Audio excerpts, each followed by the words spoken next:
저는 공대에서 계속 연구를 하고 있어서 살면서 이렇게 기후라고 하는 거에 대해서 생각해 볼 만한 여력이 없었던 것 같아요. 그런데 이 자리를 통해서 제가 어떻게 하면 어, 공학이 아닌 일반인 분들을 대상으로 조금 더 의미 있는 시간을 만들어 볼까에 대해서 고민을 많이 했는데, 그래서 오늘 제가 여러분들한테 드리고 싶은 이야기는요, 탄소 소재라고 하는 게 있습니다. 탄소는 많이 들어보셨을 것 같은데 정확하게 이 탄소 소재라고 하는 게 무엇을 의미하는지에 대해서 한번 설명드리도록 할 거고요. 기본적으로 이 탄소 소재는 만드는 게 굉장히 어려워요. 어렵다라는 말은 그만큼 에너지를 우리가 많이 사용을 해야 된다라고 하는 건데, 에너지를 또 많이 사용을 하게 되면 당연히 이산화탄소는 또 많이 발생을 하게 되고, 그러면 결국 지구는 계속 뜨거워질 수밖에 없는 상황입니다. 그래서 이렇게 현재 산업에서 빼놓을 수 없는 탄소 소재를 우리는 어떻게 재활용을 하고, 이 재활용을 했을 때 과연 우리가 얻을 수 있는 이점은 무엇인지에 대해서 말씀드리도록 하겠습니다. 네, 챕터는 5개로 구성이 되어 있는데요. 조금 전에 말씀드렸던 것처럼 이 탄소 소재에 대해서 쉽게 한번 설명을 해볼 거고요. 그러면 우리는 왜 이 탄소 소재를 재활용을 해야 되는지, 그리고 재활용하는 방법, 그리고 우리가 재활용을 함으로써 온실가스를 얼만큼 저감을 할 수 있고 실제 산업에서는 어떠한 노력들을 하고 있는지, 그리고 끝으로 우리는 다 함께 어떠한 노력을 해야 되는지 순서대로 한번 말씀을 드려보도록 하겠습니다. 자, 지금 우리가 있는 이 공간에 유기물과 무기물이 있어요. 혹시 이 두 차이를 구분하실 수 있으신가요? 보통 기가 있으면 유기물이라고 하고요. 기가 없으면 무기물이다라고 하는데, 탄소를 포함하고 있는 소재는 유기물, 그리고 탄소를 포함하고 있지 않는 소재는 무기물이라고 정의를 합니다. 이렇게도 구분을 해요. 단 한 번이라도 생명이 있었던 소재는 유기물이라고 부르게 되거든요. 즉, 우리 인간이 살아가는 데 있어서 탄소라고 하는 건 빼놓을 수가 없습니다. 그래서 아침에 일어나서 물을 마실 때 우리가 사용하는 정수기에도 탄소가 들어가 있고요. 그리고 지금은 전기차가 많이 보급이 되어 있죠.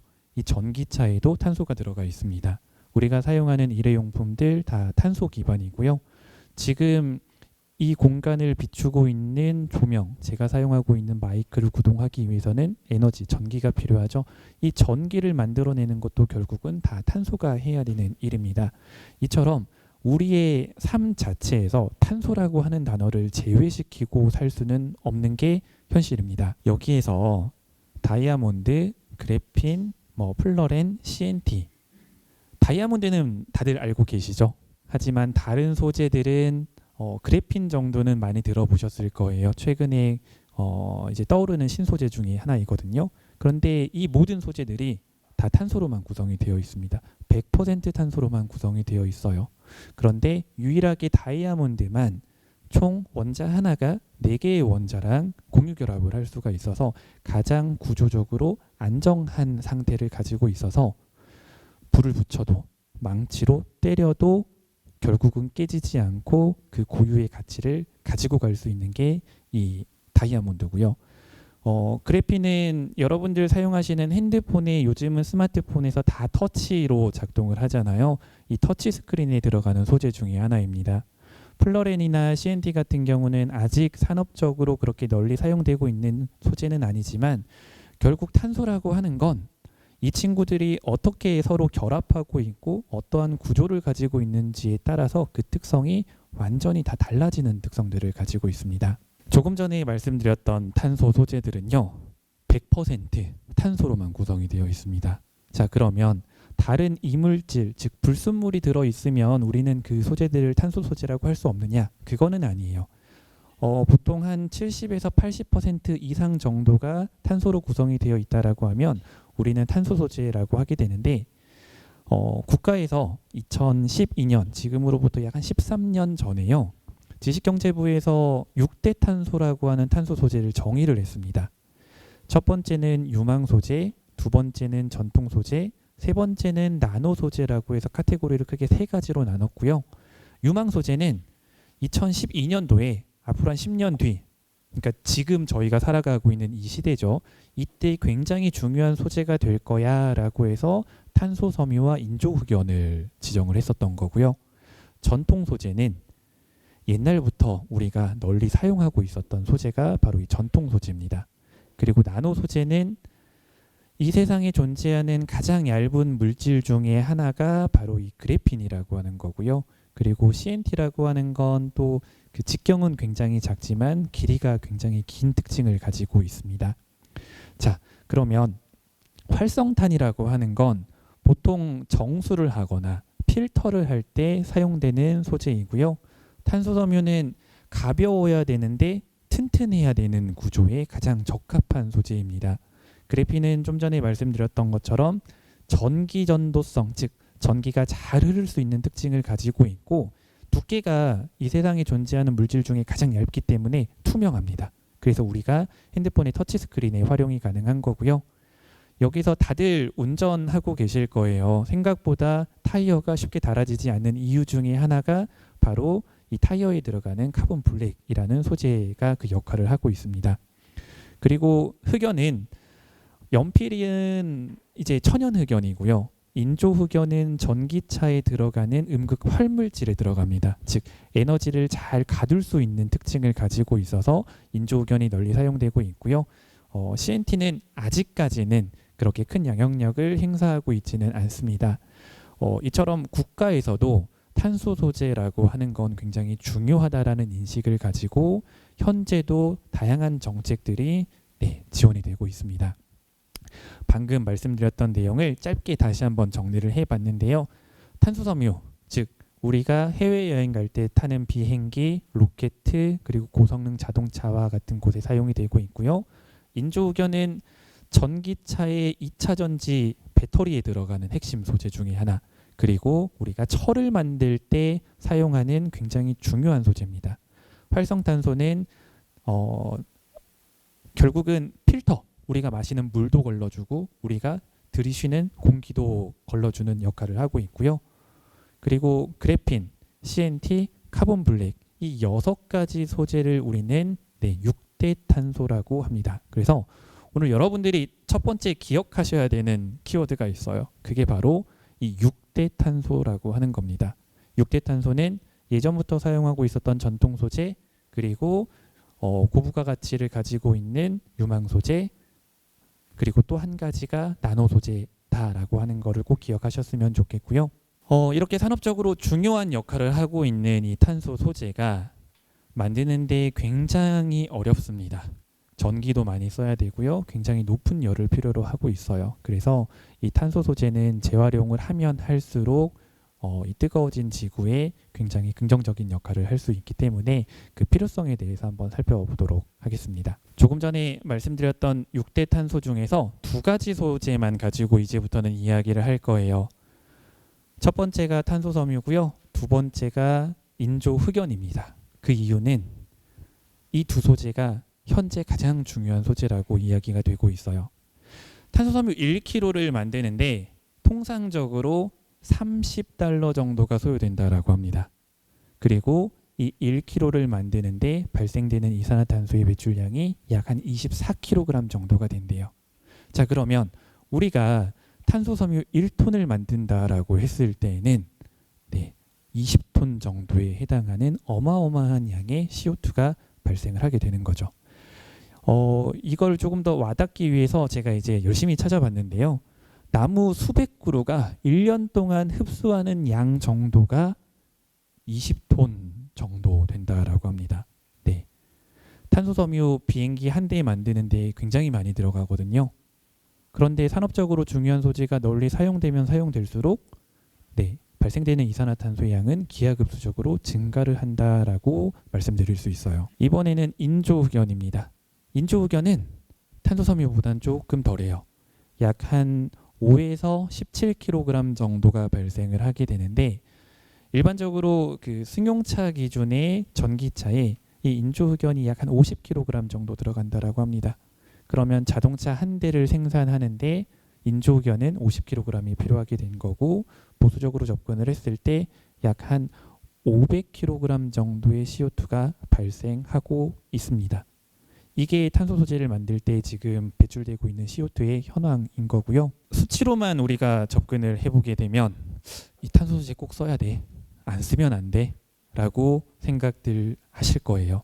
특히나 이제 저처럼 연구를 하는 사람 입장이 아니고 일반인의 입장에서는 단순히 이 수치만 보게 되면 이거 쓰면 안 되겠는데, 멈춰야겠는데 라는 생각을 가지실 것 같은데요.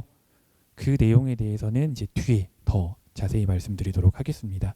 결국은 탄소 섬유 없이는 우리가 삶을 살아갈 수가 없어요. 그리고 탄소 소재를 사용하지 않으면 결국 지구는 지금보다 더 뜨거워질 수밖에 없습니다. 이게 데이터에 기반해서 우리가 말씀드릴 수 있는 건데, 결국은 자동차나 비행기나 가벼워야 되고 튼튼해야 연료를 조금 사용을 하게 되는 거고 이산화탄소를 조금이나마 덜 발생시키게 되는 겁니다. 자, 그러면 아까 전기자동차 한 대 만들 때 이산화탄소가 얼마 배출된다라고 혹시 기억하시는 분 있으신가요? 네, 500kg이에요. 한 대 만드는데. 그래서 여기 보면 지금 500kg을 배출을 했습니다. 이 전기차를 한번 생산을 하게 되면 평생 전기차를 폐차할 때까지 저감되는 양이요, 약 2,000에서 3,750kg이 내연기관을 사용한 거에 대비해서 절감이 됩니다. 그러면 만들 때 어마어마한 양의 CO2가 발생을 하지만 결국은 내연기관에서 전기차 기반으로 전환이 됐을 때 우리는 차량 한 대당 약 한 1.5톤에서 3.2톤이라고 하는 CO2를 절감시키는 효과를 가지고 오게 되는 거예요. 그래서 생산 과정에서는 당연히 이산화탄소가 발생을 해서 지구 온난화에 안 좋은 영향을 미치는 소재는 맞습니다. 하지만 실질적으로 탄소 중립에 기여할 수 있는 소재가 바로 이 탄소 소재다라는 말씀을 지금 드리고 있는 거고요. 그래서 결국 저희는 만들 때 많이 발생했지만 사용하면서 줄였어요. 그런데 더 줄이기 위해서 저희는 재활용을 해야 됩니다. 재활용이라고 하는 건 다시 사용하는 거, 업사이클링이라고 하는 건 재활용된 소재를 가지고 더 부가가치가 높은 제품을 만드는 걸 업사이클링이라고 하게 되는데요. 이제 이 재활용 방법에 대해서 말씀드리도록 하겠습니다. 내용은 되게 막 복잡하고 영어도 있고 그런데 두 가지만 기억하시면 돼요. 첫 번째는요, 태워요. 두 번째는요, 우리 기름기 제거할 때 그냥 물로 닦으면 잘 안 닦이죠? 퐁퐁 쓰면 잘 닦이죠? 네, 화학약품 가지고요 녹여버립니다. 이게 두 가지 방법이에요. 그래서 열을 이용하는 방법은 크게 또 두 가지로 나눠지는데, 여러분들 숯을 태우면 어떻게 돼요? 재가 되죠. 재활용할 수 있는 게 없어져 버리는 거예요. 그런데 숯을 산소가 없는 환경에서 태우게 되면 숯으로 남아 있습니다. 즉 숯에 붙어 있던 불순물들만 다 날아가게 되고 숯이 그대로 남아 있는 거예요. 그 방법이 하나 있고요. 또 하나는 탄소섬유는 만들 때 약 한 2000도 이상까지 온도를 올려요. 그래야만 탄소 원자와 탄소 원자가 서로 결합을 하거든요. 그런 비행기에 들어가는 건 탄소 섬유만 들어가는 게 아니라 거기에다가 풀처럼 생긴 에폭시 수지를 같이 집어넣습니다. 1000도가 되면요, 탄소 섬유는 안 타요. 그대로 있습니다. 근데 에폭시 수지라고 하는 친구는 다 타서 날아가요. 그게 바로 여기 두 번째 있는 방법이에요.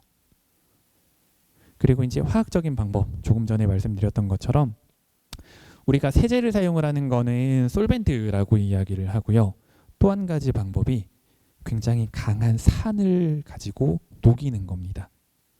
즉 솔벤트는 어떠한 물질을 녹여서 내가 원하는 소재만 뽑아내는 방법이 솔벤트고요.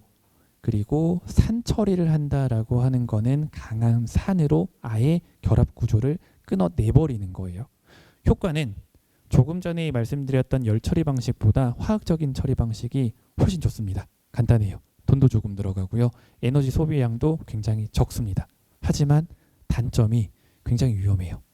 그리고 사용한 이 재료를 가지고 다시 후처리를 하는데 어마어마한 돈과 비용이 들어가고 있기 때문에 이 두 가지 방법 말고 그러면 또 어떠한 방법이 있냐? 가장 무식한 방법인데요. 기계적으로 갈아버립니다. 이게 적절한 예시인지 모르겠지만 고춧가루를 만들려면 우리가 고추를 잘 말려서 방앗간에 가지고 가죠. 그리고 분쇄기에다가 집어넣고 그냥 갈아버려요. 그렇게 되면 대표적으로 이제 CFRP 같은 경우는 갈아버리게 되면 이게 작은 입자가 되고요. 작은 입자가 되면 이 입자를 다른 재료와 다시 섞어서 사용을 했을 때 훨씬 더 좋은 특징이 나타납니다. 이게 바로 기계적인 처리 방법이고요. 이렇게 재활용된 소재는 우리가 건물을 지을 때 필수적으로 콘크리트라는 걸 사용을 하잖아요. 그 콘크리트에 집어넣게 되면은 강도와 그 잡아당겼을 때 견디는 능력이 훨씬 더 커지는 좋은 효과를 가지고 있습니다. 하지만 굉장히 작업하시는 분한테는 그렇게 좋은 방법은 아니에요. 이 탄소섬유 직경이 보통 10에서 한 5 마이크로미터 정도 되는데요. 이제 CFRP를 만들 때 저는 지금도 이 근처에 가면요 몸이 막 간지러워요. 왜 그런지 모르겠어. 그냥 근처만 가도 간지러워요. 근데 이건 복합재를 하신 분들이 다 공통적으로 하시는 말입니다. 피부에 들어가면요 안 나와요. 그래서 사람한테는 굉장히 좋은 방법은 아닙니다. 우리가 기계적인 방법, 화학적인 방법, 그리고 열 처리를 하는 방법을 통해서 재활용 소재를 만들었다. 그러면 그 재활용 소재를 우리는 어떻게 하면 더 가치 있는 소재로 만들 수 있을까에 대한 개념이요. 바로 업사이클링이라고 하는 개념입니다. 많이들 들어보셨을 거예요. 업사이클을 하기 위해서는 또 굉장한 노력이 필요해요. 단순히 내가 재활용된 소재를 가지고 여기에 쓸 거야 라고 해서 되는 게 아니거든요. 그래서 이런 부분은 저와 같은 공학자들이 조금 더 노력을 해야 되는 상황인 것 같습니다. 자, 이제는 이제 숫자를 가지고 한번 이야기를 해보도록 할게요. 실제 이 탄소 소재를 재활용을 했을 때 절감되는 CO2의 양이 얼마가 되고 실제 산업에서는 어떠한 이벤트들이 일어나고 있는지에 대해서 말씀드릴 건데요. 6대 탄소 중에서요. 5가지만 가지고 왔습니다. 그 중에서 가장 CO2 절감 효과가 높은 게 탄소섬유예요. 이 탄소섬유 1톤을 재활용을 하게 되면 결국은 20톤이라고 하는 CO2를 감축할 수 있게 되는 거고요. 오른쪽에 있는 그림처럼 비행기 한 대를 만드는데 약 한 1톤 정도의 탄소섬유가 사용된다라고 했을 때 20톤이 발생을 했죠.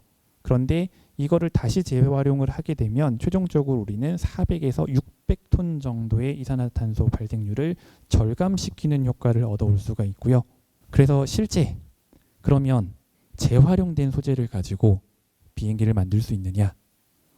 똑같이 만들 수는 없어요. 하지만 비행기를 구성하고 있는 여러 부품들에 적용을 하게 되면 결국은 CO2를 절감하는 효과를 가져올 수 있게 되는 거고 이 그림은 이제 에어버스 A350하고 380이라고 하는 비행기예요. 이 비행기에 실제 탄소섬유를 가지고서 동그란 몸체도 만들고 날개도 만드는데 불의의 사고로 떨어지거나 더 이상 사용할 수 없게 되면 이 탄소 소재를 기계적인 방법, 열적인 방법, 화학적인 방법을 통해서 재성형해서 동체를 만들 수는 없지만 여러분들이 앉아있는 시트 프레임 등등 활용도가 굉장히 높습니다. 인조흑연 같은 경우는 만들 때 절감하는 노력도 하고 있고요. 실제 만들어진 2차 전지에서 이 인조흑연만 별도로 추출하기 위해서 전 세계적으로 연구가 굉장히 많이 되고 있고 현재 전라북도 내에도 이 소재를 재활용하기 위해서 기술 개발을 하고 있는 업체들이 굉장히 많습니다. 이제 마무리하도록 하겠습니다. 되게 무거운 내용을 말씀드린 것 같아서 어떻게 그 기억에 남으실지 모르겠지만 다른 소재들하고 다르게요. 이 탄소 소재는 내가 개인이 노력한다라고 해서 재활용, 업사이클링이 가능한 소재가 아니에요. 결국은 정부에서 정책적으로 지원을 해줘야만 이게 가능한 상황인데 이거를 하기 위해서는 우리가 할 수 있는 노력은 관심을 갖고 탄소 섬유를 사용하는 건 지구 온난화에 굉장히 긍정적인 효과를 가지고 있고 이거를 재활용하게 되면 우리가 노력하고 기여할 수 있는 부분이 더 많다라는 그 인식을 가지시고요. 하루하루 열심히 살아가다 보면 결국은 되지 않을까라는 생각을 가지고 있습니다. 그래서 저희와 같은 기술자들, 공학자들만의 노력으로는 안 돼요. 여러분들의 노력이 있어야만 결국은 우리는 재활용을 할 수 있게 되는 거고 이 재활용을 하게 되면 결국은 우리가 지금 뜨거워지고 있는 이 지구를 조금 더 덜 뜨겁게 만들 수 있지 않을까라는 생각을 끝으로 발표 마무리하도록 하겠습니다. 감사합니다.